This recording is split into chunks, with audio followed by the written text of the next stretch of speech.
Good morning, good morning, good morning. It's Brian here again at Expert Dojo. It is 8:30 somewhere in the world, probably here in Santa Monica and everywhere else. All you folks are tuning in to try and find out two things all you care about. And the objective is, how do you build a unicorn? How do you get a company to grow as fast as possible to become $100 million company, $200 million company, $1 billion company? It doesn't matter. You never have to work for the rest of your life if you create one of those.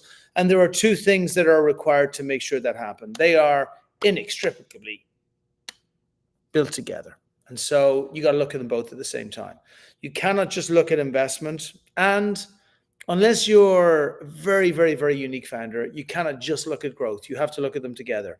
Where we differ from most venture capitalists is that we believe the growth comes first. We think that this whole shell game of let's get as much investment in as we possibly can, and then we'll give POCs to this company, and this company will give POCs here, and this company will give POCs over there.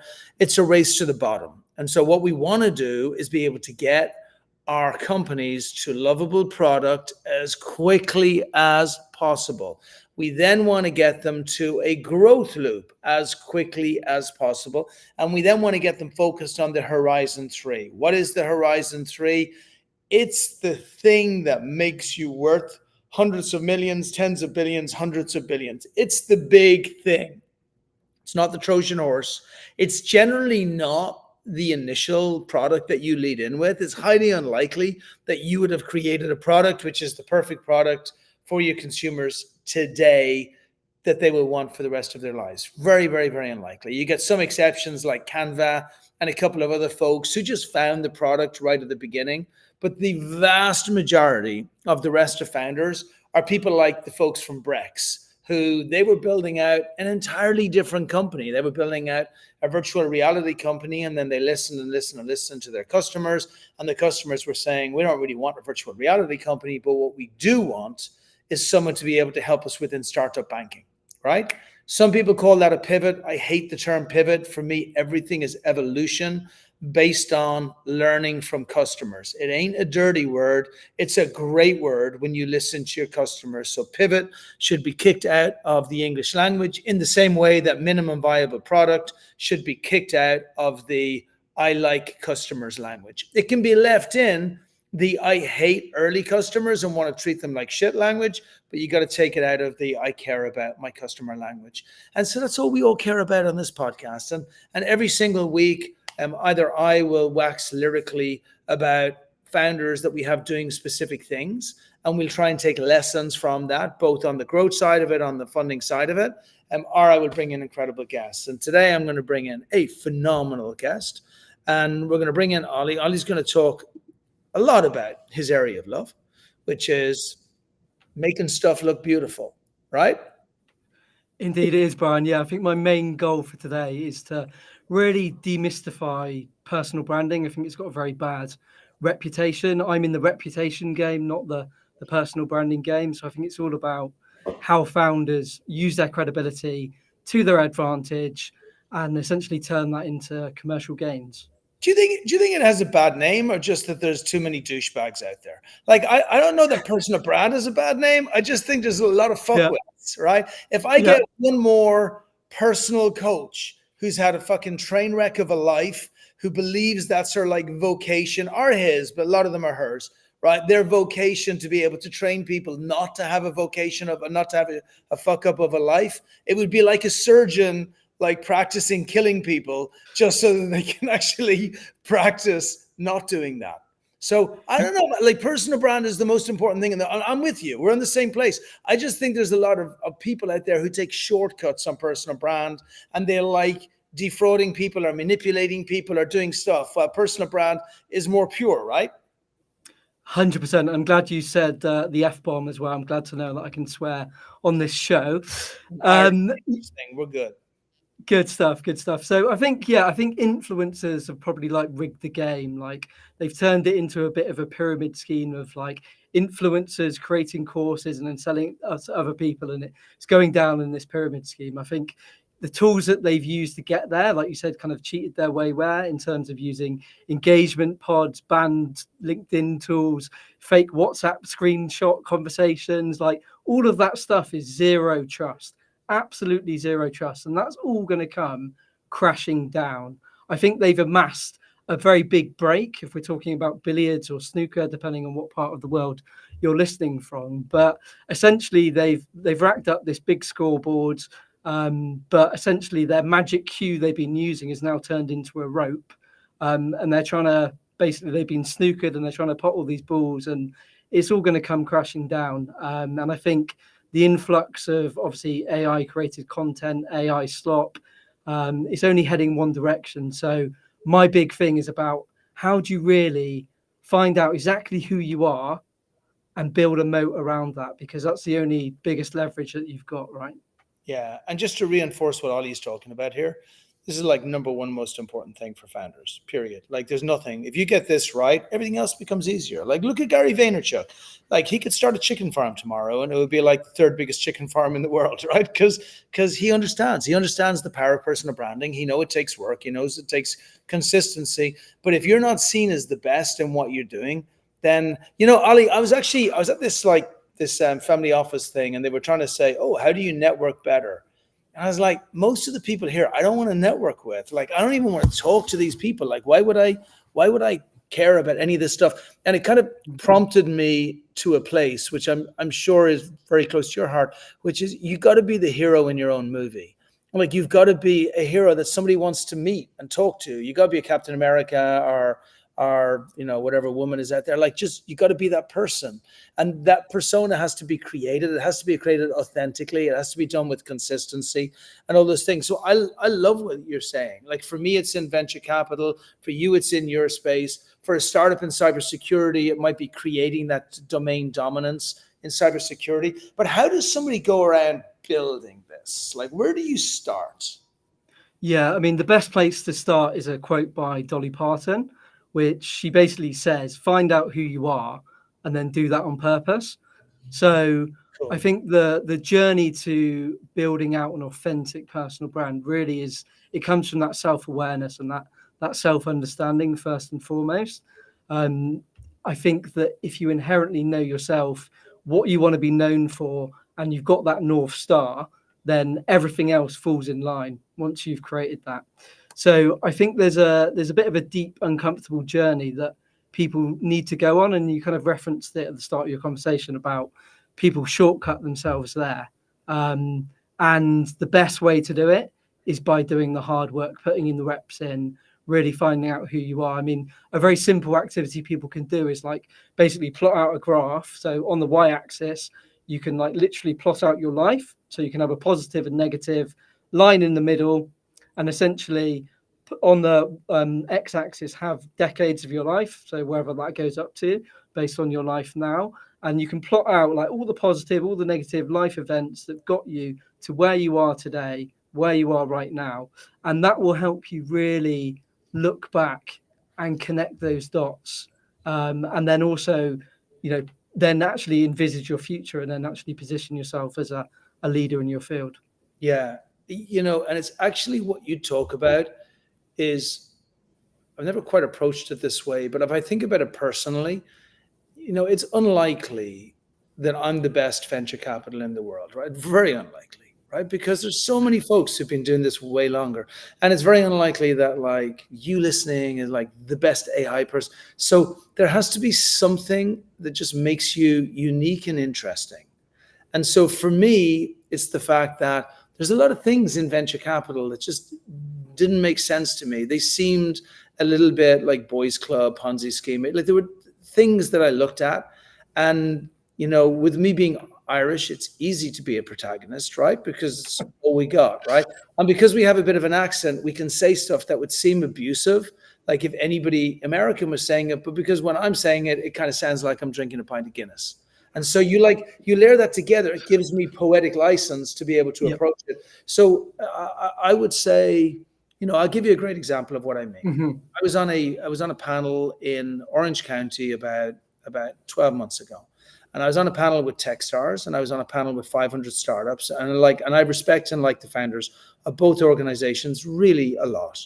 I do believe they haven't done shit to change or improve anything in the last 20 years. But before that, those guys were like badass, right? So we're on the panel, and the panel with the question came out. And it was like 2 or 3 other folks there as well, and they asked the question, "Hey, how good are accelerators and what's coming in the future?" And like first guy answered, second answered, third, and then I answered, and I'm like, the truth is we're all shit.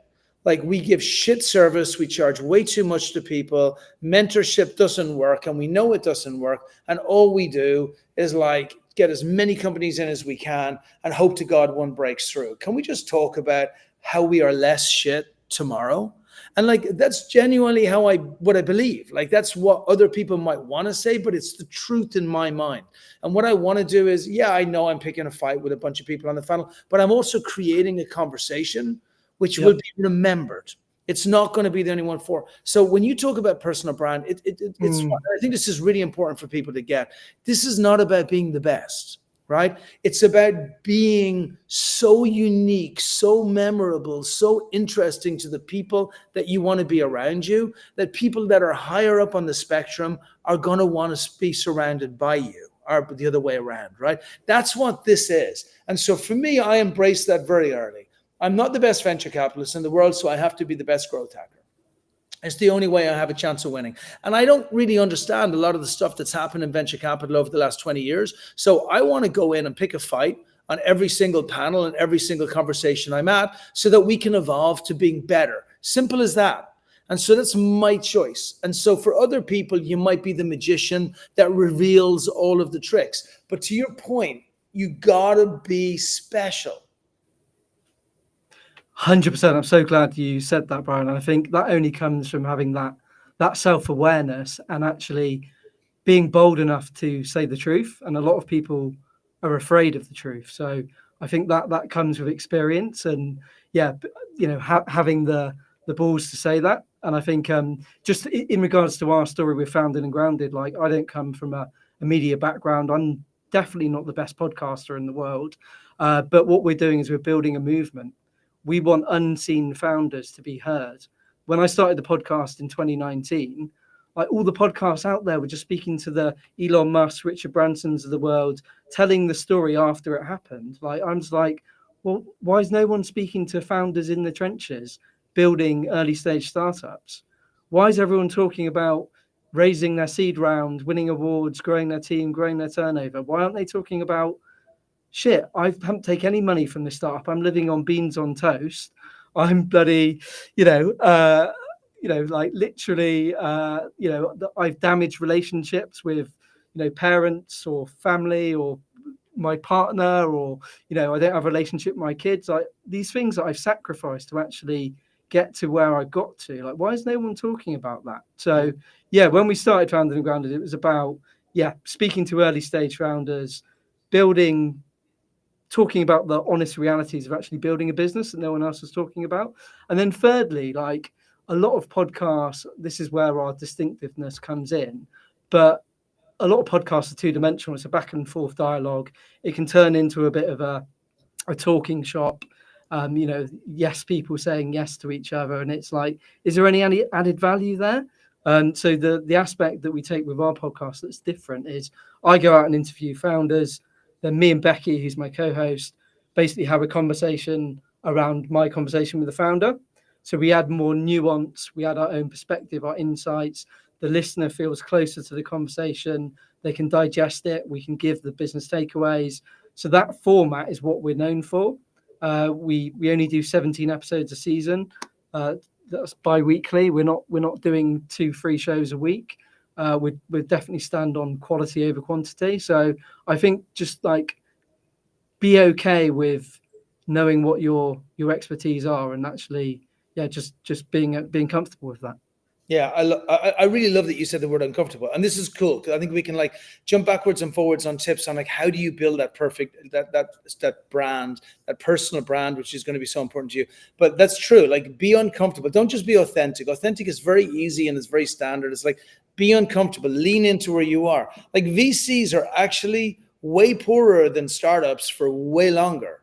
Like if you think about it, we don't get our first revenue for about 10, 12 years. Try keeping a relationship for 10, 12 years, right? Raising 10, 12 years. I was like, I was saying to my kid before, as I folded my arms, I'm like, hey, you know what? It's going to be community college all the way for you, son. Because I'm in the early stage startup game. Like that's the truth. I ain't playing golf and like private golf clubs and everything else. So these conversations are super important. And here's the thing. People really appreciate it. If you allow yourself to be uncomfortable, I swear to God, in this world we're in, everybody's fucked, right? So everybody is feeling, wherever you are, they're feeling like 4 levels higher. So you lead in with the real truth about what you're going through. And, you know, whether it's a founder and you're talking about class, like I think that piece of uncomfortableness will attract other people to you because people like people. They just like good people to start with. Then you also mentioned another thing, which is differentiation, which I really like. And so when you were setting up the podcast, you were looking for all of these areas of differentiation. You looked at the areas that weren't working right now, and then you were looking. So I want to just lean in a little bit more on the differentiation, and then I want to move into media as a channel to drive personal brand, because there's no point in being all these things if you're the tree that falls in the woods and nobody hears you, that's no good, right? Because you didn't. So talk a little bit maybe about the differentiation. How far should people go to be differentiated? It's a great question. I think you've got to ask like the 5 whys, right? So you give a first answer and it's like, well, so what? Like what's the layer underneath that? And I always think like it takes 5 whys to say, well, actually, let's get to the actual bottom of this. Like, let's get to the root cause, because if you're not getting to the root cause or your unique USP or advantage, whatever you want to call it, then you're not going to position that correctly. And sometimes it's hard to do it for yourself. I think if you're a chef, you don't want to go home and cook, right? So whatever you're doing, I think getting some objectivity, getting people that know you, friends, family, fellow peers, in terms of founders, like there's so much you can do with working with people in partnership. I think that you just don't try and do it all for yourself, is what I'd say. It's a great call. Like if ever I want to be brutalized, I just call my wife, and she's always very kind to give the kind of feedback that would make me and cry. But actually, when I did a TEDx talk years ago. I did my second one, which was terrible because I was filled full of hate. But my first one was really good, and I got all of my feedback from my kid. Now he's 19 now, so it's different. But in those days, he was only 8 years old or 9 years old, and it set me up. It set me up like really well, because he like desperately wanted to help and do stuff, but he saw things where he's like, hey, Daddy, why don't you smile at all? I'm like, I don't know. I don't see any need for smiling in life. I want to be miserable. It's much more fun. But he's like, yeah, but people won't like you. And I'm, oh, okay, cool. So I need them to like me so that a lot of people will watch it and go all the way through and like see this. So like that point about actually bringing people in and asking them to be brutally honest. Because one thing, it'd be very easy if you're like, use the 5 whys. And I'd be like, okay, why am I a better VC than most VCs? Well, because we bring growth in. Oh, well, why is growth really important? Well, because if founders can grow faster, then they're going to be able to grow better. Yeah, but why is it better to do that than just raise more money from more people outside? Well, because we can why is it better? But like, it's easy for me to go through the whys. But if somebody comes in from the outside and they're like, dude, I know what a VC, like there's Andreessen. What are you telling me? You telling me you're better than Andreessen because you know how to do some fucking branding and a little bit of like SEO? Like if Andreessen could just raise $100 million, like why are you better than them? So I think your point is really good. Bring in people who like you, bring in people who don't like you, and more importantly, bring in people who are in the space and give them permission to brutalize you. And that way it'll take you to a place. I'm also a big believer, Ollie. I at the beginning, I thought to myself, I actually think that like the first piece of whatever you do is just a dress rehearsal for all of us now. At the beginning, I was like, man, I'm going to come in here. We're going to invest in tons of companies. I'm going to be badass. But then I realized after, it's just your first whatever companies are just a dress rehearsal. You try your hardest. It's not a minimum viable product. You're doing the very best that you can. You're building the best, but you don't know enough from the customer to actually be able to build the real thing that's going to transform them. So do you have any tips as far as building that personal brand and building in a listening mechanism to be able to actually be able to improve it to get to that elusive horizon 3? Yeah, I mean, data is the best way of doing that. Like all of our clients, we specialize in building personal brands on LinkedIn.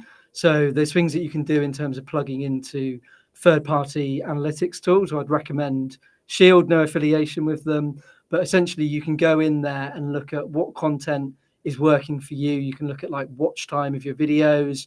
You can see when people are dropping off.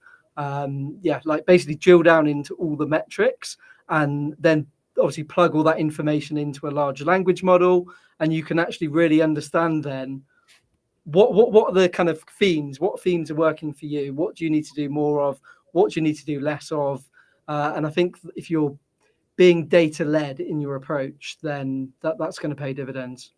Yeah, it ain't a feelings game, just in case anybody feels it is. It's not. It's like it's all numbers. And so if you have like say 3 people that engaged with you today versus 1 person that engaged with you same time last week, like you're doing something better. It's fact. Yep. Like no matter how they're engaging with you, and you have to literally measure like that every single week. Like how many followers do you have? What are those? And that brings us into media, which I love is just the area, because everybody, if you're going to build a personal brand, firstly, if you're going to build a business, you have to build a personal brand. You have no choice, right? Actually, you're building a personal brand, whether you know you're building it or not. The question becomes, are you in control of the personal brand that you're building?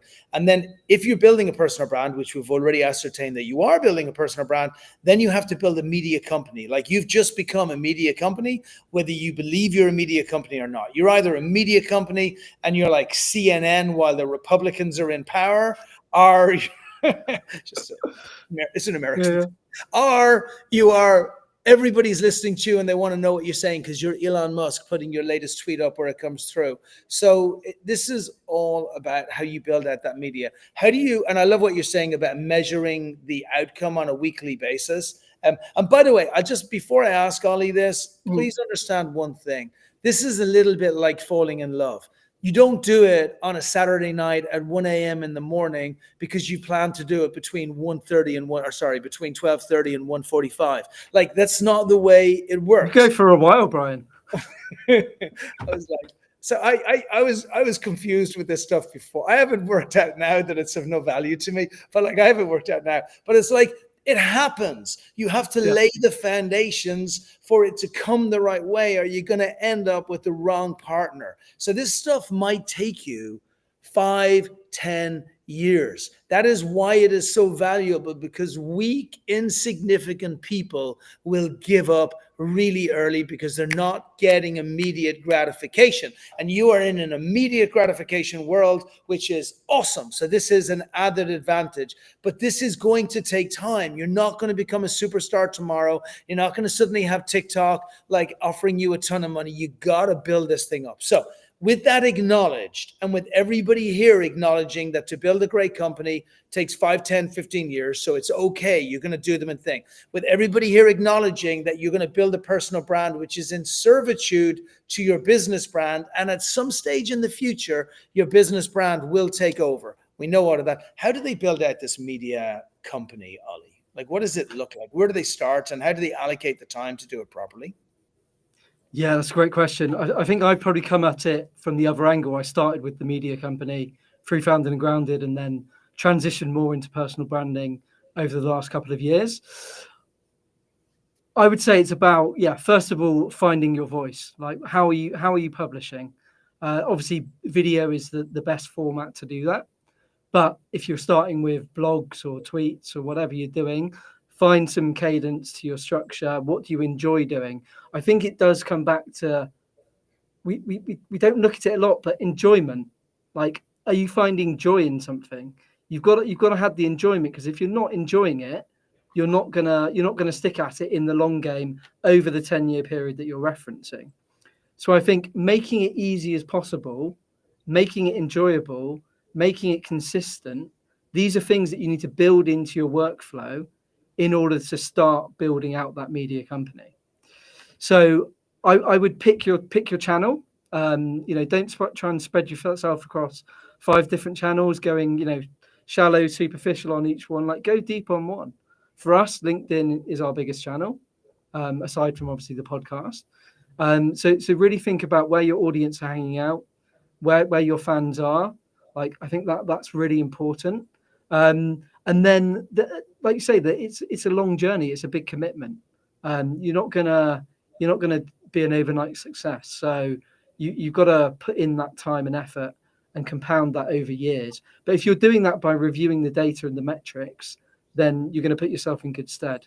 So yeah, I'm not sure if I've entirely answered your question there, but no, but it's good because we're going to lead through because there's tons of questions here, so it's going to lead back into the other ones as well. But what you're saying is like, don't be superficial. It's the same thing as before. It's not going to happen straight away. Build it intentionally. And look, as far as like everybody always focuses on, I want to build investor relations. The thing is, if you grow your business fast enough, if you're on a 200% click for growth on your business every single year, investors will find you. You just have to make sure that they're aware of what you're doing. Look, I'll tell you, before I started as a VC, I didn't know anything about VC. I wasn't an investment banker. I didn't go to an Ivy League school. I didn't do any of those things. I just set up really dope events, which were over in the Victorian Hotel, which we call paid forward events. We brought in tons of investors who were buddies of mine. Well, not even all buddies of mine, like plenty of folks I didn't actually know. And then we just had tons of founders come in. We didn't even charge any money at the time.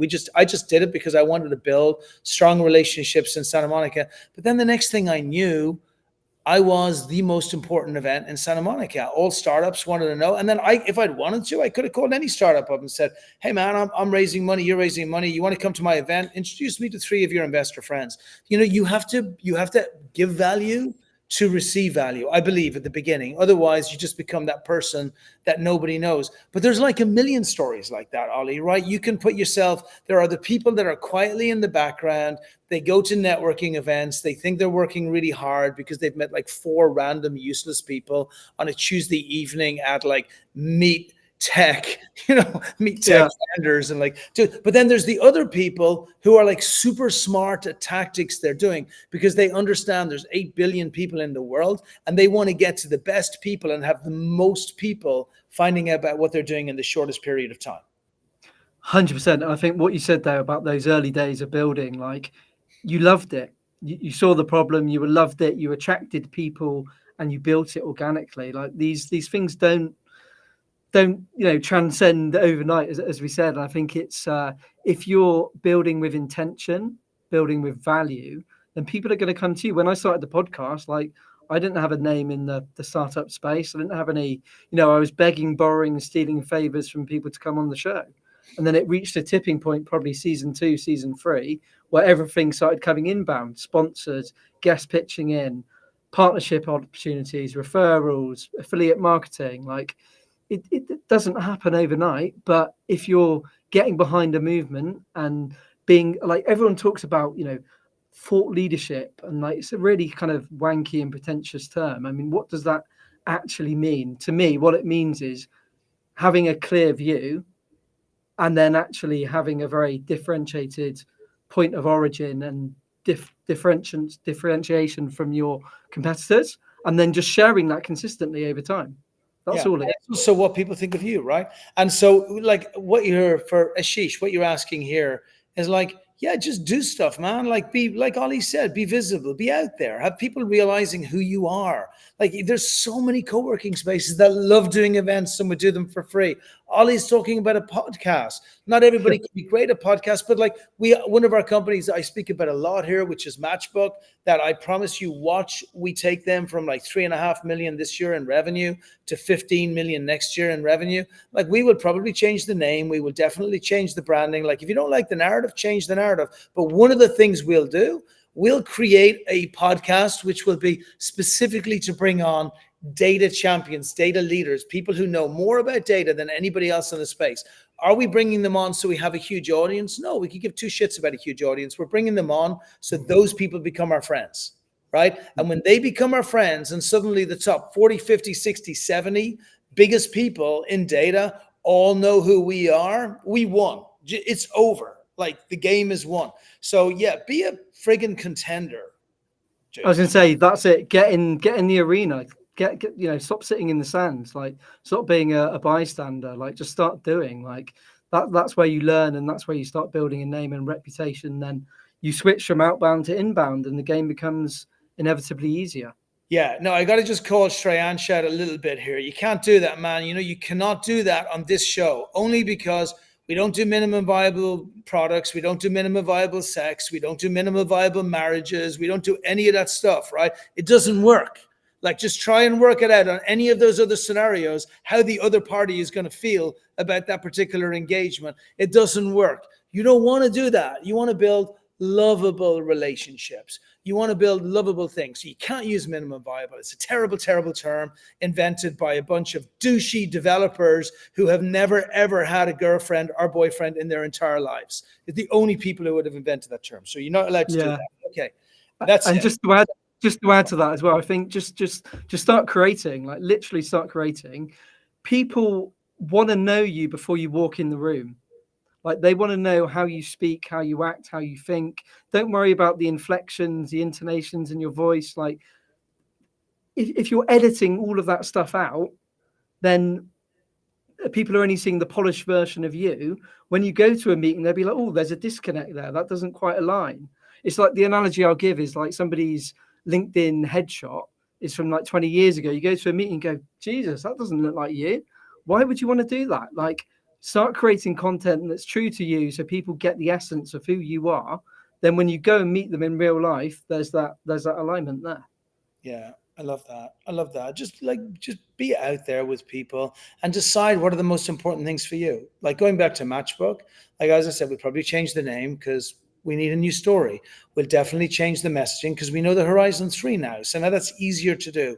We'll make sure that the colors are all different, because when they started 6 years ago or 5 years ago, colors were different, like blues and trust and all that stuff was important. That's not important today. So you got to follow like where you're going to with it. But also that piece about bringing people on podcasts. We'll invite the very specific people on. Probably arrange a tour, which we'll call the Broken Tour, and we'll go physically into locations, do it with partners, bring their people in, talk about what's broken in data. Like, that's what folks want to know about. And then we'll get thought leadership pieces. What does that really mean? To Ollie's point, man, just write something, saying something that's of value. Like, you don't have to do a fucking white paper that nobody's going to read. You can just say, data is the centerpiece of like the war that AI is causing right now. Data is going to get obliterated. Who's protecting data? And then you like send that out to a bunch of people who are thought leaders. I promise you, smart people are thinking the same things. If you just get one person to do it, you got it. So yeah, okay, cool. Like, there's so many things you can do. Okay, I got loads of questions here. How should founders decide what to post on LinkedIn versus X and Instagram? Do you suggest repurposing or tailoring each one? I like this one. Ollie, what you got first? So I would, basically tailor each one. I mean, I'm an expert on LinkedIn. I think just on LinkedIn very quickly, I think people know that you need to be posting. So only 1% of people post actively on the platform. But then you also need to be commenting daily on other influencers, thought leaders, peers, prospects, current customers daily.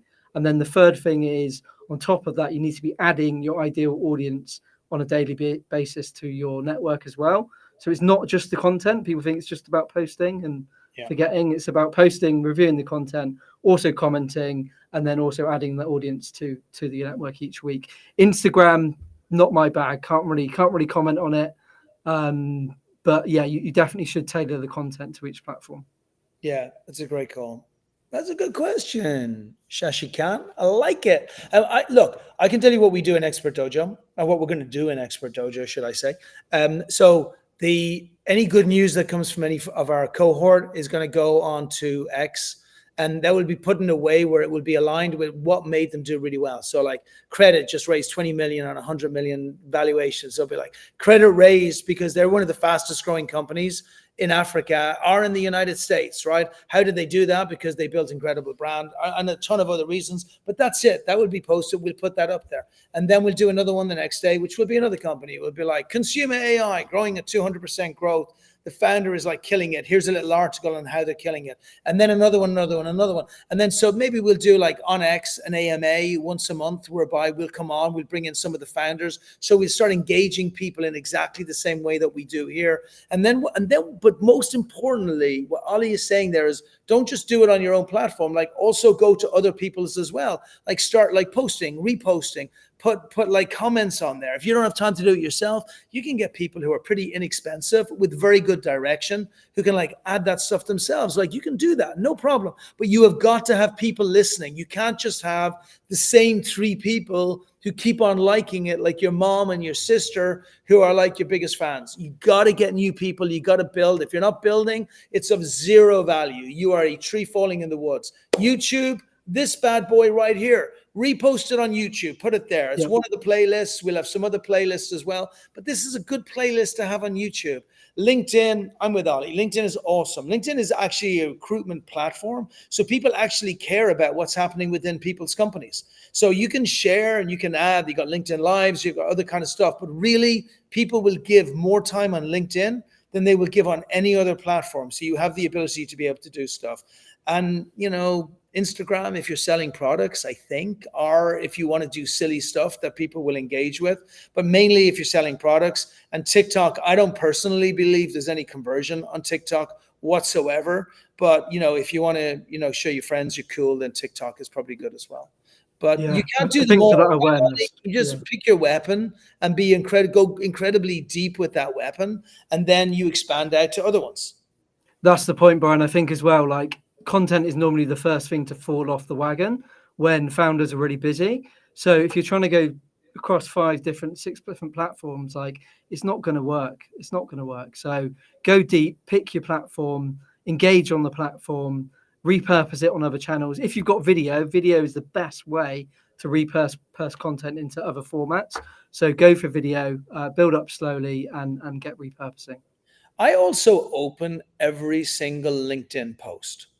Now, as far as like just connections, they don't work as well because I might get 10, 15 connections in a day and I'll just do, some people ignore them. I accept them as long as there's more than 5 or 10 people that are in common with me, but I'm not noticing who's there. I'm just saying accept.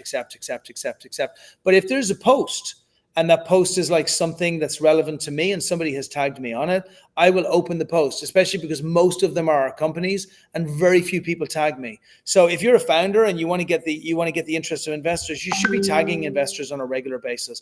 And if investors are engaging with you on that tag, it might even be as much as a little as a like. You want to make sure you're continually doing them. I had a founder once who's like, I've just tagged every single one of my investors. And if any of my investors believe I'm not going to be a unicorn, then stay silent. But then they tagged loads of other investors as well. And then they took the post and they forwarded it. You forwarded it on to like a ton more investors as well. Nobody believes everyone. Everyone's going to lie. The only people we believe are people who are not those people, right? So bring in people who are not those people. And so, Shreya, hopefully that answers your question. You can't just have one. It depends on what you're trying to do, right? But what Ollie just said and what I just said there is like you have different platforms that are good for different things. They're just good for different things. But you got to do it properly. 99% people are just shit, right? They just don't. Yeah. No, you just don't do it. I have founders, they won't post for like 8 months. And then I'll say, why aren't you telling anybody? And they'll be like, oh, we've just been super busy. I'm like, great, that's cool. You're going to be super poorer for longer because nobody knows any of the good stuff you're doing. There are tens of thousands of investors out there if you need investment. You have got to let them know about the good stuff that's happening. Okay, more questions. Definitely. Just to add to that one as well, Brian, quickly, I think if you're getting those audience people up to the 7 hours of viewing time on your content, then that's what it takes for people on average to make a buying decision.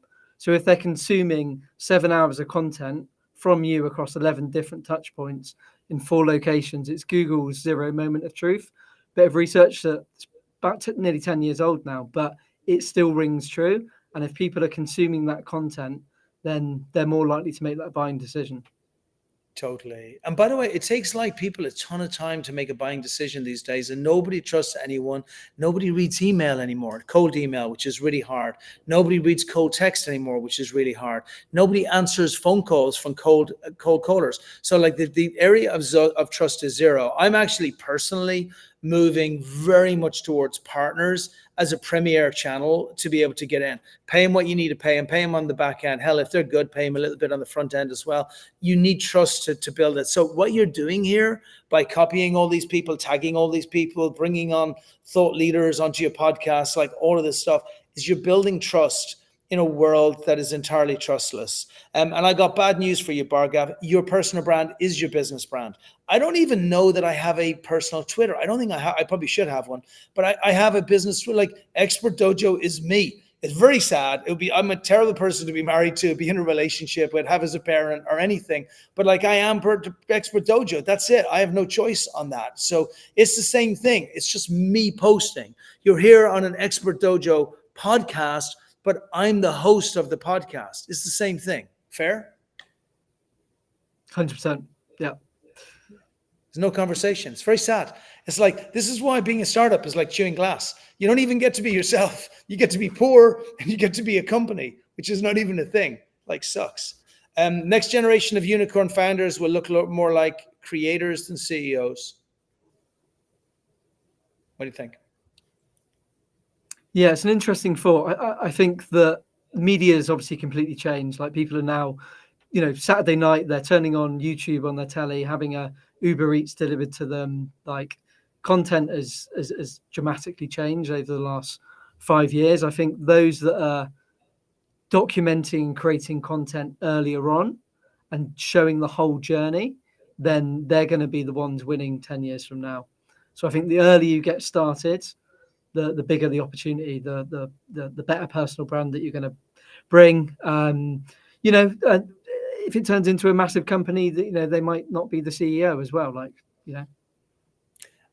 think it's hard. It's hard because, look, influencers are definitely a channel. Like, there's no question. And influencers have failed horribly and they've done amazingly. Like, we've seen George Clooney and what he did for Casas Amigas. We've seen Ryan Reynolds. Look what Ryan Reynolds did over in England. He took, like, I hope you're not from there, but like shittiest football team of all time and like 10x their valuation. They started winning and stuff only because Ryan Reynolds brought in. But Ryan Reynolds also knew the power of media. And I think people get really confused. It was the Netflix series and it was what he did around media for that team that attracted. It's actually a great example. Think of like what he did for the team as personal brand. Think of the team as the personal brand, right? They brought in Ryan Reynolds, who was an influencer. They built a brand around the team itself. The brand didn't require like Jose Mourinho or like the top coaches in the world or the top soccer players in the world. It involved a personal human story of people who went to watch their football team in like the coldest place on the planet where it rained all of the time and they never won. And every week they went back to do it over again. And that attracted people that care about personal, beautiful stories. So I think number one, every single CEO is a creator by default. You don't have a choice. Like, we're all creators. If we're not posting, sharing, thinking of ourselves as media, we're just bad CEOs, period. But a separate point is influencers and using influencers as a mechanism to be able to drive growth. And that's just a function of what you do, the influencers you can get access to, and how they compare to the other areas of growth. Ollie, I'm still throwing like partnerships as numero uno for my growth tactics for 2026. Like partnerships all the way. I mean, yeah, 1 + 1 doesn't equal 2, right? When you're talking about the word of partnerships, it's leveraging who's got access to your audience, what added value can you bring to each other's networks, and it can create exponential returns. I think is the main point there. It's cool. I got my new term for the day. I know what a CSOP is, creator stock option. I'm guessing who's it? Kushi. I'm guessing what Kushi's asking is, if you bring on an influencer at the beginning, should you give them stock options? I would just give a cautionary warning. We brought in, we've had every influencer from Mariah Carey. We got tons of athletes. We've had like Dog Whisperer, Cesar Millan, Daniel Medvedev. Like, we've had tons of people that have been influencers for companies.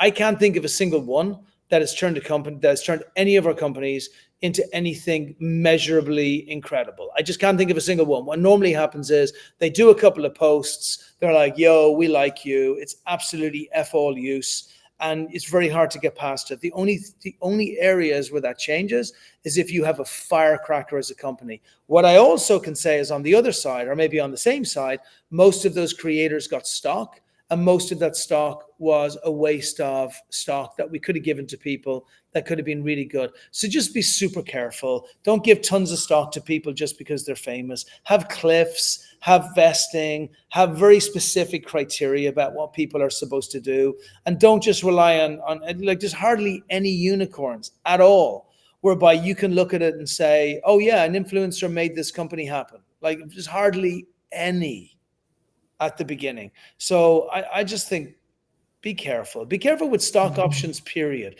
Be careful with your co-founders. 50%. The incidence of breakup with co-founders is right up there with marriage, right? If you were looking at marriage as a non-emotional, I don't even know a word for it. If you were thinking of it as a pure financial arrangement, you would never do it. It sucks. It's like guaranteed to make everybody poorer, right? It's the same thing with having kids. Like there's no upside to it whatsoever financially. You're like doomed. It's the same thing with co-founders. You need a co-founder, but you gotta be terribly careful that that co-founder doesn't end up killing you because 50% of your company is sitting in the hands of someone who 12 months later hates your guts because you both went through the most impossible time. So just be careful with, I just say, I wish I had a co-founder at the beginning. Honestly, I have great partners now, which I'm incredibly grateful for, like folks like Ash and other people that are like building up the company. But I wish I'd had somebody right at the start. But at the same time, I may have had a position whereby 50% of the company is gone. So just be careful with your stock about who you give it to and what the expectations are. Yeah, I think just to add to that as well, I think just that alignment piece again. So whether you're talking about partners, co-founders, working with influencers, like are they behind the same movement? Have they got the same values? What do they want to get out of it? I think those are the key things that you need to be asking yourself before you get into bed with them. Yeah, and I love that like everybody's coming back here, Ollie, with like super personal brand type things. I'll tell you what's so incredibly unfair with this world. If you go to Harvard, you're almost guaranteed to raise money. You can be like the most dumb person on the planet. You can have other people do your exams for you and you're still going to raise money. You don't even really need a product and you can raise money. That in a way, like there are parents who I kind of think the other way for my kid, which sucks for my kid, but I'm like, I'm going to make you suffer and pay for everything for your whole life. But there are also parents who are like, you know what, if I put my kid in Harvard or if I put my kid in Stanford or one of these places, then their probability for having a better, easier life is much higher. And that is part of your personal brand. And if I was in Harvard and I came out the other side, I would be like, Harvard this, Harvard that, Harvard this, Harvard little logo up here, alumni in Harvard. I'd be hanging with my Harvard buddies. Why? Because that personal brand for raising money is extremely valuable. And so there are some things that you have naturally as personal brand. And there are other things that you have to get better at personal brand. And there are other things that will make you very uncomfortable, like Ollie says. You have to lean into it because there's no question in the world, like people who are better known, who come from better pedigree, if we want to use that word, who have like done stuff that will increase the probability of people believing in their success. Like those folks raise more money every single day of the week. People who code in their bedrooms until they're unbelievably successful anyway and they don't need the money get zero love.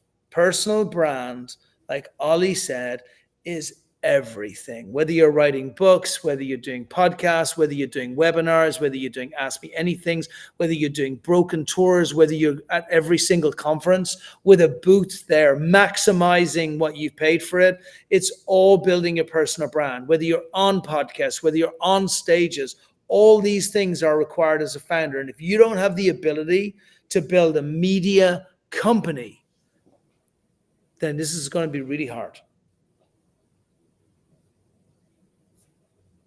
Brutal, right? It's the truth.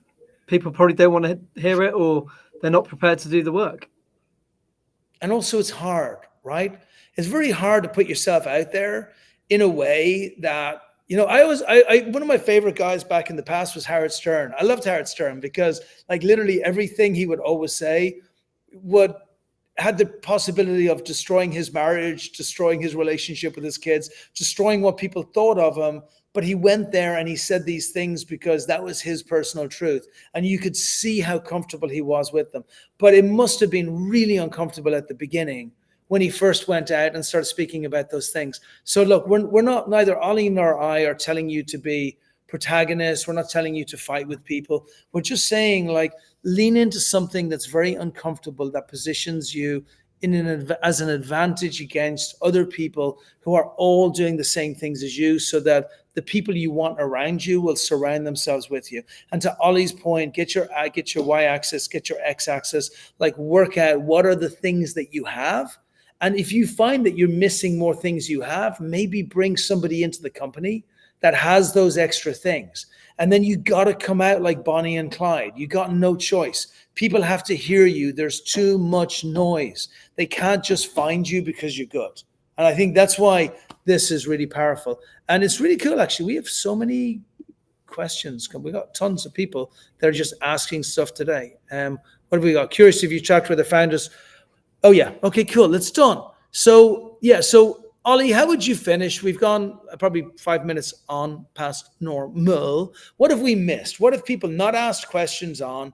What should people do? We've ascertained, no doubt in the world, amazing brand, high probability, amazing brand and good company with good product, very high chance of raising.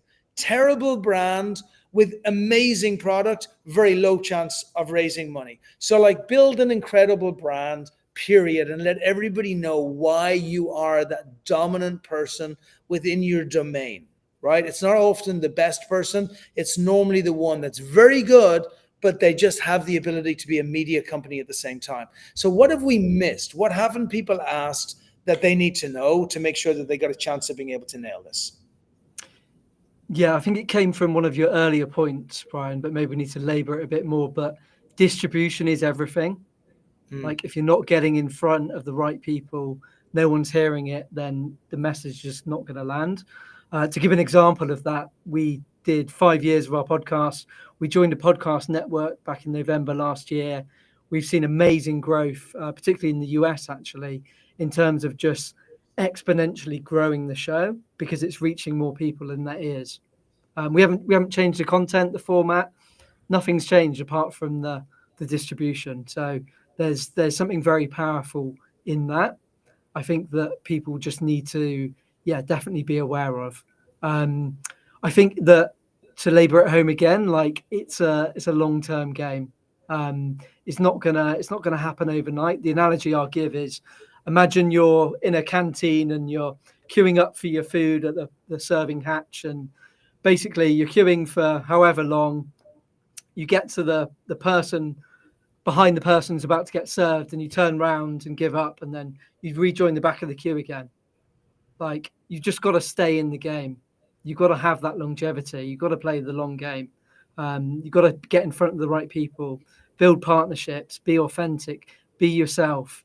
But the rewards from it will be exponential. Like, you'll probably feel like you're not maybe making the progress you'd like, but you'll hit that, the top of the bell curve, and everything will get easier. And also, that's so powerful. And it's really funny, even when you talk about the distribution, like you even leaned a little bit into partners there as well. Like look for people that are like you, that they need, that there's a value transfer that can be given. Sometimes it's money, but a lot of the other times it's also about helping each other and building up almost this consortium of folks that are like more powerful together.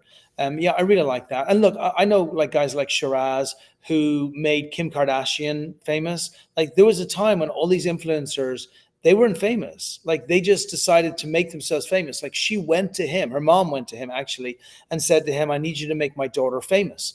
And he made her famous. And now fast forward, like, is it that she's an influencer and she's got skims? No, she's a CEO who built up her personal brand. who didn't have that product yet, but she had other products that she was doing. And when her brand became big enough, she launched Skims.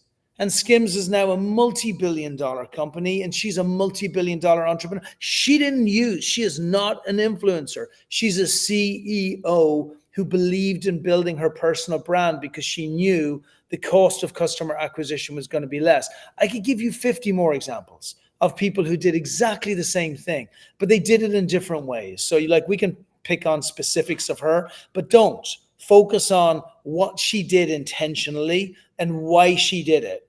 And that's why Skims is a multi-billion-dollar company. It would be a nothing company if she hadn't have built her personal brand first. Ollie, you're a legend, my man. Kishley, how can we contact with Ollie? And while Kishley is putting your details up there, he's fast, right? Well, he's putting your details up there. What are the types of people that you would like to engage with, and why? What would be valuable to you, and maybe what would be invaluable to folks here? Yeah, great question. I think early stage founders is our game. So if you're sub 5 years of trading, we want to hear from you. We want to give you clarity on your story, get you known, get you sought after, get you known before you walk in the room. Like 70% of the sale will be done before you walk in the room. That's what we're about, is doing that in a reputable storytelling way. So that, you don't have to do it with the cringe. Personal branding doesn't have to be that cringe-worthy, icky thing that you see other people do. It can be done with credibility, using your influence that you've already built offline, but replicating that online. Just to finish on your point as well, Brian, I think people at the bottom are competing, people at the top are collaborating, and there's a lot of power in that. So, interested to partner up with other creators, other people building personal brands and startups in the space. I love that. Yeah, you don't need to teach rich people about working with other rich people to get richer. Like, they got this, okay? Love it. Okay, great stuff, Ollie. Magic speaking with you. Great advice, great help. Hopefully people got tons of feedback. Get out there, build up your personal brand, make it badass, okay? That's